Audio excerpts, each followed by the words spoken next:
Doctor Zakir, পরের প্রশ্ন, কোনো লোককে যদি হাদ শাস্তি দেয়া না হয় তাহলে তার তওবা কি কবুল করা হবে?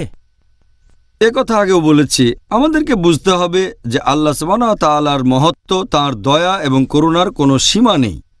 যদি আপনি কোনো অপরাধ করেন, যদি অন্য কারো সম্পত্তি কেড়ে নেন, তাহলে সেটা ফেরত দিতে হবে। কিছু চুরি করলেও সেটা ফেরত দিতে হবে, কারো কাছ থেকে কিছু নিলে ফেরত দিতে হবে। তবে যদি শুধু হয় আপনার এবং আল্লাহর ব্যাপার, তখন আপনি কখনোই হতাশ হবেন না, কখনোই ভাববেন না যে আল্লাহ ক্ষমা করবেন না। আপনি যে ধরনের পাপই করেন, হতে পারে সবচেয়ে গুরুতর পাপ, যদি অনুশোচনা করেন আন্তরিকভাবে, গত পর্বে এটা নিয়ে বলেছিলাম, আল্লাহ যে কোনো পাপ ক্ষমা করবেন। কিন্তু যদি অন্য মানুষের কোনো ক্ষতি করে থাকেন, তাহলে সেখানে আপনাকে ক্ষতিপূরণ দিতে হবে। আল্লাহ পবিত্র কোরআনে বলেছেন সূরা ফুরকান অধ্যায় নম্বর 25 আয়াত নম্বর 68, এবং যারা আল্লাহ তাআলার সাথে অন্য কাউকে শরিক করে না, অথবা যথার্থ কারণ ছাড়া যারা কোনো মানুষকে হত্যা করে না, মেরে ফেলে না, অথবা যারা ব্যভিচার করে না, এবং যে এইগুলো করবে সে শাস্তি ভোগ করবে। তারপর আল্লাহ বলেছেন এর পরের আয়াতে সূরা ফুরকান অধ্যায় 25 আয়াত নম্বর 70, এবং যারা ঈমান আনে, তওবা করে এবং সৎ কাজ করে, আল্লাহ সুবহানাহু ওয়া তাআলা তাদের পাপ পরিবর্তন করে দেবেন, খারাপ কাজগুলোকে বদলে দেবেন ভালো কাজ দিয়ে। তাহলে এটা আল্লাহ তাআলার দয়া।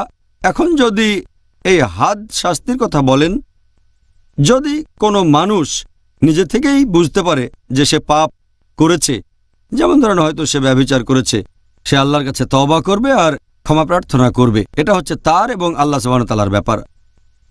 আর এটা আবশ্যিক না যে ব্যাপারটা অন্যদেরকে বলতেই হবে, কারণ যদি বলা হয় তাহলে হাদ শাস্তি সেখানে দেওয়া হবে। তবে আরও একটা হাদিসের উল্লেখ আছে, মুয়াত্তা খণ্ড নম্বর 2 বুক অব পানিশমেন্ট হাদিস নম্বর 12। আমাদের নবী মুহাম্মদ সাল্লাল্লাহু আলাইহি ওয়াসাল্লাম বলেছেন, তোমরা পাপ করা বন্ধ করো, গুরুতর পাপ ইত্যাদি। যদি পাপ করো সেটা লুকিয়ে রাখবে আর আল্লাহ তাআলার কাছে ক্ষমা প্রার্থনা করবে, তওবা করবে। যদি সেটা প্রকাশ করো তাহলে হাদ শাস্তির ব্যবস্থা করতে হবে।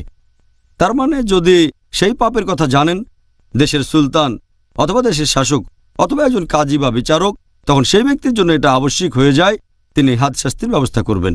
পাথর ছুঁড়ে মৃত্যুদণ্ড যদি ব্যভিচার করে, অথবা এমন কোনো পাপ যেখানে শাস্তি হচ্ছে মৃত্যুদণ্ড। তবে যদি অজানা থাকে আর যে পাপটা করেছে অন্য কারো ক্ষতি করে থাকলে ক্ষতিপূরণ করে দেবে সেটা। তবে যদি সেটা হয় শুধুমাত্র তার এবং আল্লাহর ব্যাপার, তাহলে সে ক্ষমা প্রার্থনা করবে, আল্লাহর কাছে তওবা করবে, পাপটা লুকিয়ে রাখবে। এটা আবশ্যিক না যে কোনো লোক তওবা করলেই তাকে হাদ শাস্তি দিতে হবে। তবে আমাদের সামনে উদাহরণ আছে, মাইজ ইবনে মালিক, তিনি তওবা করেছেন আর স্বেচ্ছায় আল্লাহর খাতিরে মৃত্যুদণ্ড মেনে নিয়েছেন, আল্লাহ ক্ষমা করেছেন। আর নবী বলেছেন এই ক্ষমা মদিনার লোকজনের মাঝে ভাগ করে দিলে তারা সবাই ক্ষমা পেয়ে যেত। তবে সাধারণভাবে এটা আবশ্যিক না যে তওবা করার জন্য কাউকে হাদ শাস্তি দিতেই হবে।